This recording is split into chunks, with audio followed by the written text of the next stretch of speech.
isn't that confusing? No wonder people have a hard time deciphering all of this information. If financial people use enough jargon, you just have to trust them. Confused. And that's how I started when I was 19. I'm like, I'm just going to sound super smart, even though I know what the hell I'm talking about. And then people will trust me. And then they did. And then their money did well for 2 years. And then they got their butts kicked in 2000. And I realized, I don't know what the hell I'm doing here. And I had to tell them that, which sucked. I didn't like telling them that. But that's why I'm still doing it.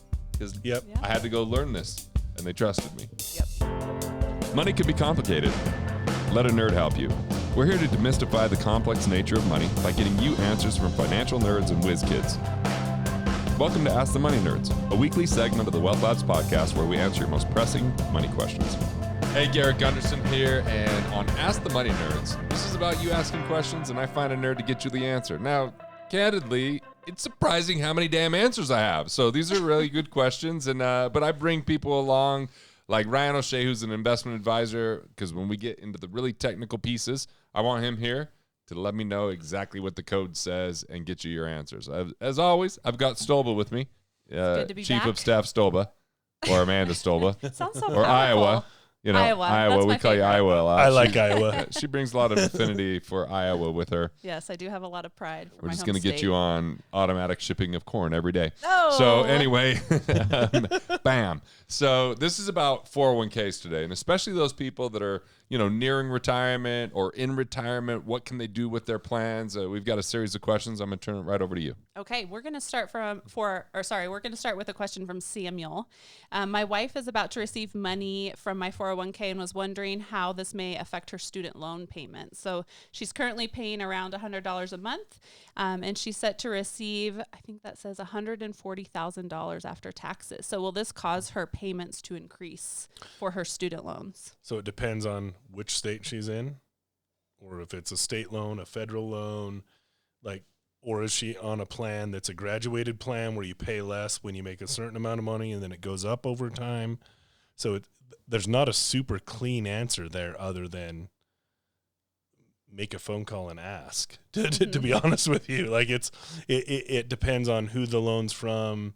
Is it so Sally Mae turned into Navient, and then there's the MyFed loan that there's 100 places a student loan could be from, and then a bunch of private banks. So it's who do they call? Just whoever the loan came from. Yeah. So if you're on a graduated payment program, then yes might be the answer, and if you're on a level payment program, then no. Even if it does, get the money.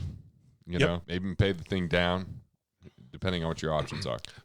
So typically on student loans, Garrett does something at Wealth Factory called the cash flow index. Typically on student loans, they're actually really efficient as far as the interest rate. You take the loan balance divided by the minimum payment. Yeah. Loan balance divided by minimum payment spits out a number. If it's greater than 100, it's efficient. Yep. It's less than 50, it's inefficient. If it's in between, it's in the danger zone. Yeah. So I mean, that's kind of, I would ask some questions, and then I would start there and say, is this an efficient loan? Should I pay it off or should I not? All right. Stolba, what's next? All right. This one's coming in from Michael H. He has a 401k. He's wanting to redirect it. Obviously, a lot of these people writing in also are wanting to avoid penalties, so that'll be a part of our conversation. But he says he has a large sum of money in banks, which he believes is not safe. What should I do? Do I roll it over into a life insurance company? He was saying that on Money Revealed that the Roth IRA seemed to be like a upper poor class plan. So he's just wanting to know what to do instead. An upper poor class plan. Let's just start on the safety of the money. So, and then we can kind of tackle his questions one by one. Safety of the money. Well, banks do have FDIC insurance, or if it's a credit union, they have the equivalent that's insured up to $250,000 of. It's not really the government that backs it. It's like an institution where a bunch of these institutions pool their money, and then if someone fails, they try and pay everyone back. The life insurance thing, completely different story, right, Garrett? Right. We completely agree on this. These are companies that I don't say never fail, but especially if it's a mutual company, we're talking about companies that have been in business for 150 plus years and have just never not paid anyone. Yeah, I'd say banks are fairly safe unless they're maybe some of the big ones that finance all the major things in our country. Yep. I feel even if they weren't as safe, I mean, companies like Chase and Wells Fargo, they're going to be around, and if they're not around, we're all in a lot of trouble. Yep. Where regional bank might go out of business, and it's not even big news. Where these insurance companies, so rare for them to fail, and I mean, we've got Utah Guarantee Life Association, I've heard, has never been tapped into, which is like the FDIC for insurance companies. Correct. Yeah, it's never been tapped into, including in 2008 when one of our companies that were life insurance company in Utah failed, but it didn't fail. Just got bought out by another company. Just got bought out because they're like, this is going to fail, and then you have to think about it from kind of the insurance industry perspective. They don't want the name of their whole industry to be like, oh, these guys don't pay benefits. So it's like, so they'll step in and take care of. Yeah, people say, what happens when the life insurance companies fail? I'm like, you better have commodities and food storage, because it's going to be a pretty ugly situation for the whole economy at that point. People kind of ask me that when they buy life insurance policies, and I'm like, well, you might actually be growing your own food at that point. So like in the bunker, how's that sound? You just got to store your corn. I can do that. You're going to have plenty of the corn. So. All right, what else we got? I'll trade my corn for your elk. Well, with my ability to shoot this year, you might be starving with me.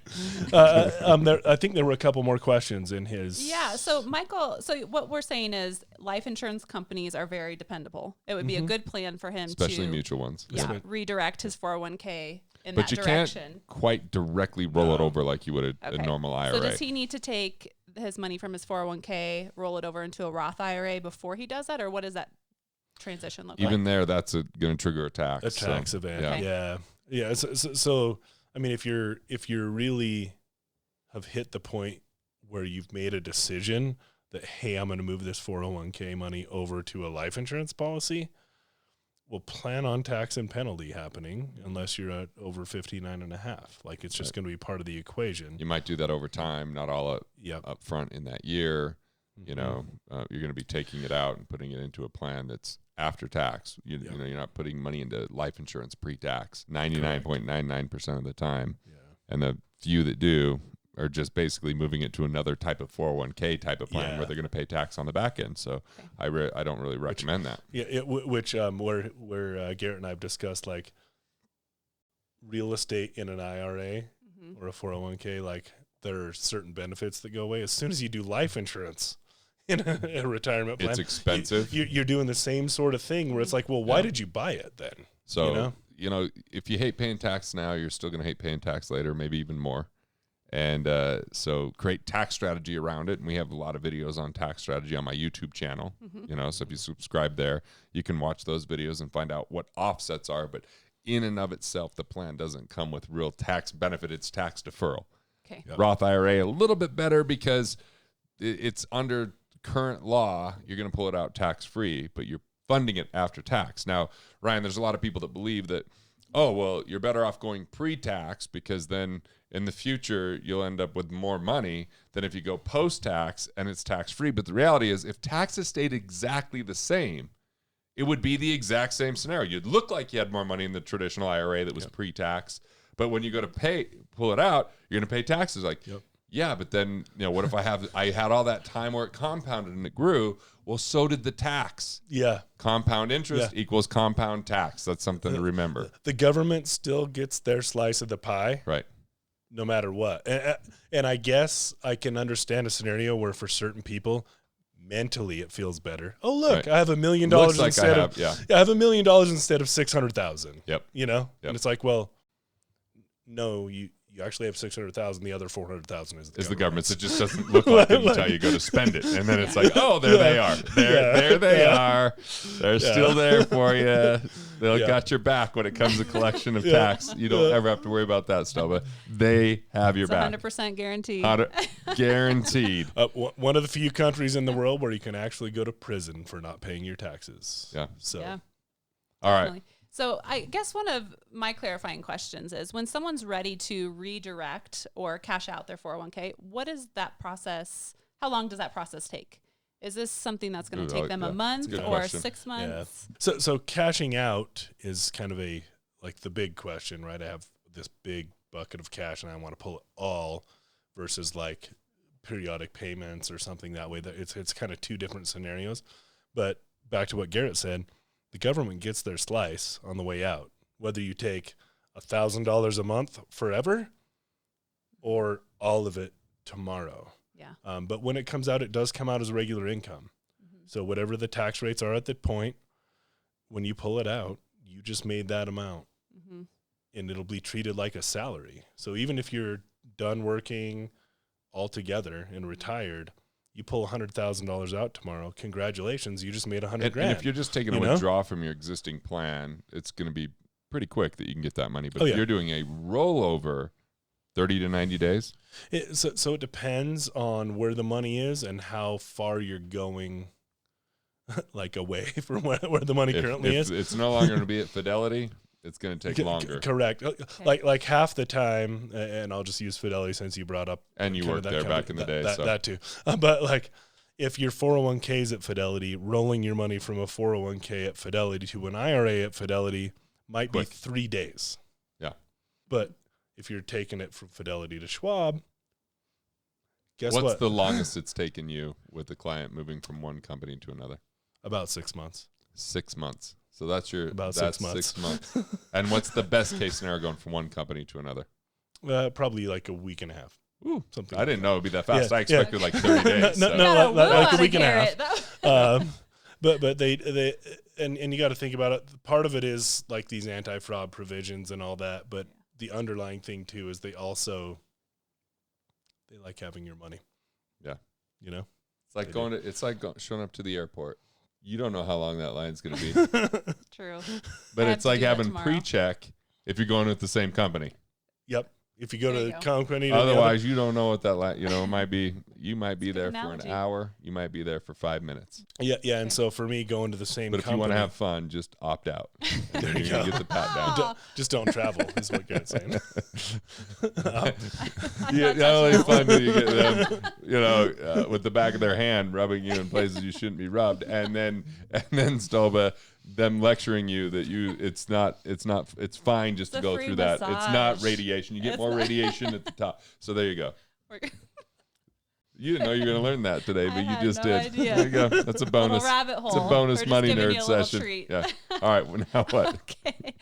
Let's go to. These are the perks you get working here that you can't put on paper for money. Employer benefit. Just pure enjoyment and laughter and side lessons. Congratulations, man. Yeah. Let's get to. Let's see. Catherine's question. We'll start off with this one. So, Catherine is 71 years old. So, she's wanting to cash out of her 401k. You're just trying to. I gotta pull it together. Okay. 71. So if she's over the 59 and a half, is there anything that's different for her in pulling out her money? She's got two things different at 71. Yeah. So RMDs. You have to at 70 and a half. You have to take a certain amount out. Oh, unless you like there's a penalty. requirement to take that. Required minimum distribution. Okay. And that's the first time I heard my grandma say the F word. I literally said, you heard her say it again? at 70, that was the dam that broke. It was very common afterwards. But before that, she was holding it together. And I'm like, Grandma, you got to take this money out. Otherwise, there's a penalty. And plus your income tax. She's like, plus. And then the F word slipped. And then, the rest was history. I just remember just quick story. I was reminded of this trail today. Number 2. Yeah. Here we go. Brought my wife and son out to Chicago when he's like 9 months old, 1 year old. I don't know, 14 months old. You gotta, you'll know better than I. Young. Okay. But we're like driving into the city. I go pick him up and he keeps going, "Excuse me, truck." I'm like, "What?" My wife's like, "Oh, yeah. Someone cut me off on the way to the airport." So I said, "Effing truck," and had to tell him I meant, "Excuse me, truck." And so once he repeated the first thing, then it was, "Excuse me, truck." So anyway, my grandma, that dam broke. And then it was the required minimum distribution pushed over the top. I can see why. And then plus, there's no 10% penalty after 59 and a half. So but you do have to start taking it at 70 and a half. Yeah, it comes out as regular income. So you just made money. But you made the money years ago. You just chose to not pay tax on that money whenever you earned it. It's kind of like when you don't feel like working out, Stolba, and you're like, "I'll just do that later." You're never happy that you waited later, right? You're like, this still sucks. Or when you're like, I'll do the dishes, take out the garbage later, like my wife asked. It's never at an opportune time later. I'm more tired, not better off. Yes. So like this delay thing doesn't really work Don't with taxes. wait. Okay. Yeah, it sounds like my daughter who she's like, Dad, work's tough, and I'm like, if it was not work, they'd just call it fun. Hey man, I was stuck in Guatemala yesterday, stuck there because you can't Not a use bad Italian place to be passports to get out of Guatemala with your kids, but you can get them there. And I just told my wife, I'm like, we could create an amazing life lesson for them right now if we just go. Like, can a 12 and 14-year-old get out of Guatemala on their own? And she didn't think it was as funny as I did in the moment. I was just trying to make light of a situation. We're here though today. We're just You made it. But I will never complain about things because man, they were doing serious work there. Yeah, Hard work. Yeah. A guy was pushing an ice cream truck, like cart, up a hill because there was so much traffic with the thing. I'm like, oh, he's not even driving, he's pushing. So you know when people tell the stories about walking to school uphill in snow, up both ways. No, this dude lived that life. So my kids have no way to complain when I'm asking them to do manual labor. Yeah.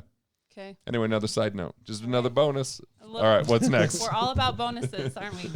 Okay, so Anne, her question is, you answered my questions on Money Revealed about liquidating her 401k, and then you mentioned provisions and directed us, to this conversation. So she's interested in what those provisions might be. I know in the financial space we throw around a lot of lingo. Yep. But I'll say what they were, and you can explain them. Yep.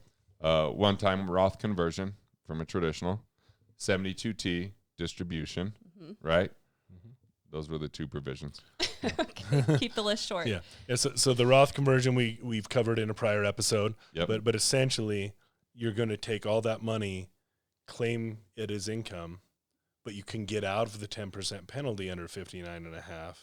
But you got to pay the tax. Move it to a tax preferred environment under current law, tax free. Including they gains, could change that, but if you take it out gains, over a certain period of time, and 72T is just a provision to avoid the 10% penalty. Yeah. So usually the way I explain a 72T to people is, and Garrett mentions the 72T often, but the best way to kind of understand it is we talked about RMDs. Yep, required minimum distributions, required not WMDs. Weapons of mass destruction, RMDs. They're closely related. Did you see this flex? You are very proud of yourself for that one. Look, I haven't seen you laugh this hard ever. And it was from your own joke. Kind of funny. From your own joke, Stolba. Oh my goodness. Okay. So required minimum distributions, RMDs, or sometimes you'll hear them called MRDs, which is the same minimum, which is the exact same thing, but in a different order, same words. Well, isn't that confusing? No wonder people have a hard time deciphering all of this information. If financial people use enough jargon, you just have to trust them. Confused. And that's how I started when I was 19. I'm like, I'm just going to sound super smart, even though I know what the hell I'm talking about. And then people will trust me. And then they did. And then their money did well for 2 years. And then they got their butts kicked in 2000. And I realized, I don't know what the hell I'm doing here. And I had to tell them that, which sucked. I didn't like telling them that, but that's why I'm still doing it. Because I had to go learn this. And they trusted me. Yep. Okay, so I've always respected Garrett for the fact that he owns things like that, and not everyone does. It's true. Okay, so let's just back up here. Okay. So 72T. RMD. Required minimum distribution. And then what was the opposite? MRD. Minimum required distribution. Okay, I just kept WRD. WMD. Weapons of mass destruction. Okay. So that's not what we're talking about here. Okay. So most people kind of know what those are. When you hit 70.5, you got to take money out of your account. And that was like Catherine earlier.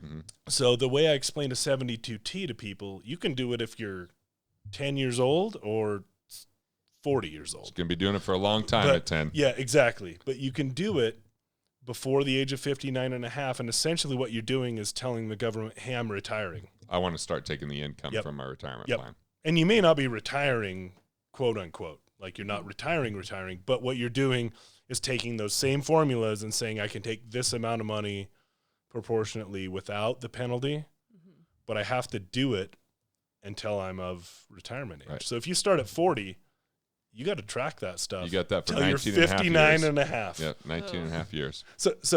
But we do, Garrett and I both work with a lot of business owners, and it does make sense in certain cases because I've worked with business owners where they have $3 million in pension plans, but could not write you a check for $20,000 tomorrow if you asked them to.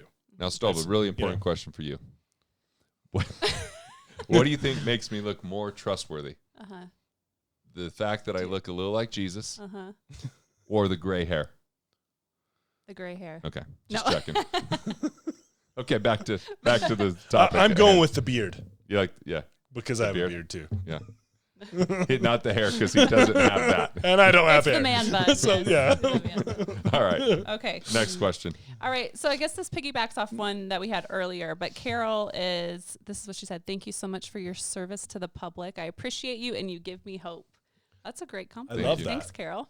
Thank you, Carol. We're Even here to give you hopefully after hope my in the jokes midst today, of there's all of still this hope. crazy Hope chaos. and laughter. What a bonus. Yes.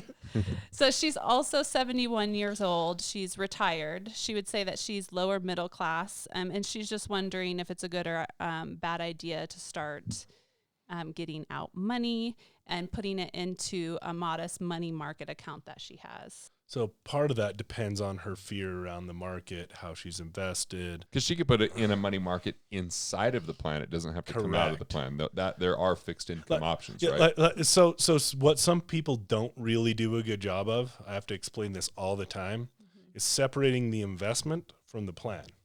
Because it's like, well, your One's a vehicle, one's the fuel for the vehicle. Yeah. So your 401k can own Amazon stock or cash or whatever. Bonds, Bonds or real estate, Yeah. a business that you don't have control over. Correct. So that's the investment. The 401k is just it's like a government category of money. It just says, hey IRS, I have not paid tax on this bucket right here. Yeah, so that's why those it's a are tax code like 401k, 457, 403b. Yep. Yeah, like you hear all these numbers because it's referencing the part of the tax code. Okay. Yeah. So Did you know to that me already? Or did I we did just, not. I'm we learning just look at us myself. just dropping and I'm not even knowledge. embarrassed to admit it. I'm learning right on the I set could just with see you the look guys. on your face. You're like, I'm learning right now. Yeah. by the time I'm we're getting paid to learn. Oh man. by the what a prick. time we're done doing all this, you're gonna just take over our jobs. And Oh, do this. she's already let me know that these are very popular videos with her involved in them. Yeah. She's like creating an agency. I'm gonna have to sign up and pay her all sorts of fees for it. I'll have you a guest. I'll have you as a guest on my YouTube channel later. There you go. But yeah, so you can own cash / money market inside of a 401k or an IRA. And I would watch the tax rates. Like if you they're know. going to go up, then you could cash it out and put it in that. If they're remaining stable, you have maneuverability, Yeah. right? Yeah. Especially at 71. And I'm one of our future episodes. I do have a plan to go over historic tax rates in our country because I don't think people really understand that they're lower than they've kind of ever been right now, and it's probably not going to stay that from way. 1944 to probably not gonna stay that way. 1981, they were higher than they are today. I didn't realize that. Yeah. So they're probably not going to stay So- that way forever. So if you're looking for a time to pull the trigger, I was just gonna say now's a good Now's time. not the worst time. yeah, it's not the worst time. And then part B to that is, what's your personal situation? Are you Yep. making a bunch of money this year, but are going to retire next year? Well, then maybe next year's the time. Mm-hmm. Yep. Because tax code's probably not going to change in the next 18 months. But after that, She has a lot of flexibility where she's Yeah. at in this stage. Okay. So for someone who doesn't know what a money market account is, do one of you want to explain it's that? not an account, it's a fund. Okay. So It feels a lot like a savings account, but it's really, really short-term loans, essentially. Sometimes businesses use it to make payroll during cash crunch, but they're viewed as fairly safe, but not as guaranteed as a FDIC savings correct. account. Okay. Correct. So they typically pay a higher interest rate than a savings account. But not massively higher. But like 0.1. Not excitingly higher. Yeah. But they have a track record of being stable and safe. So their debt, if you understand what bonds are, where it's like It's a loan to a business. you've loaned it's a loan to the business government. or a government or a company. Money markets it's a mutual fund that owns a whole bunch of that, but really super short but term. it all has to mature in the next 30 days. Okay. Yeah, it's like, All right. but it's not like your payday places, you know, Oh, the No. payday where loan it's places? like, oh, I can cash my check now before the money's there, and they charge them double-digit high interest rates. These are more like stable, bigger entities that are doing this for major amounts of money. So like if a savings account paid you 1%, maybe a money market pays you 1.6. I feel or like something. this it's is where not. we should have the star come across with. The more you know. Remember those? Oh, The more you know. The more you know, yeah. Those were like public service announcements with Was an that- actor. Yeah, was that NBC or something? Yeah. Yep. Yeah. I remember that. So on the money market versus savings account thing, this is a total aside. You're taking it aside on jokes. I'm taking it aside on finance because I'm the finance dude. You're the money nerd. People get so hung up on whether their savings account pays them 1% or I'm going to switch banks because they pay 1.2. It's like, it's a savings account or a money market. Isn't the point to actually just be liquid? Yeah. Like, are you really worried about the $80 you sacrifice? Yeah, because the real return is if you have savings, your peace of mind, so you can be more productive. Mm-hmm. The staying power in case something that's a financial surprise comes up, a family issue, a health issue, you can handle it. But the real big return is if you have enough cash on hand, you don't have to have really low deductibles on insurances. You can raise those up and just take care of that yourself. Or you don't have to have really short-term insurance policies like disability policies. They can kick in later and you can once again save major amounts of money on that because you have that cash there, which might feel like earning 10% as an external benefit. You're not getting a high return internally on the money market or the savings account, but you are getting a high return externally because you don't have to insure those small inconsequential things because you have cash, which for many people is thousands a year, right? So in saving. So then you don't have to feel like the money is burning a hole in your pocket. My dad used to say that when I would get an allowance or something, like, is that money burning a hole in your pocket because I want to go buy a thumb pop? Remember those ring pops? And he's like, well, you got to go buy it right now, Fun dips. right? Or fun dips. And he's probably thinking like, oh my God, imagine if this kid does a fun dip. He's going to be running around and then get grouchy and exhausted because it's going to be a sugar high. And what's funny is I probably know the exact gas station that Where Garrett bought that totally from. It was, I would ride my bike down the hill from Westwood, which is a place in Price, Utah, over to City Market. Yep. Yeah. Did you ever get Big League Chew? Oh, for sure. Yeah. But I tried to save it for the game. I tried to save it for my brothers. for baseball games. Like, okay, this is going to be awesome. Green you're M&Ms talking and to Big two League people Chew, who those were play superstitions. baseball, so yes, Yeah. Big League Chew is a thing. And then if you were, I bought some for my kids not too long ago, and they're like, this lost flavor too quick. I'm like, but it was amazingly epic for baseball, guys. You got to understand. Okay, so I think we're good with people who are nearing retirement age, looking to cash out their 401ks. And hopefully we we've entertain given them them some along good the way. information. Yeah, I think we have a few laughs All right. with them. Yep. All right, so we've talked about distribution a little bit. We've talked about some of the provisions that come along with that and the tax implications as well, and what to do, what a money market is. So hopefully this was enjoyable, entertaining, a little bit enlightening, maybe a little silly at moments, but hopefully this gives you financial information in the most digestible way.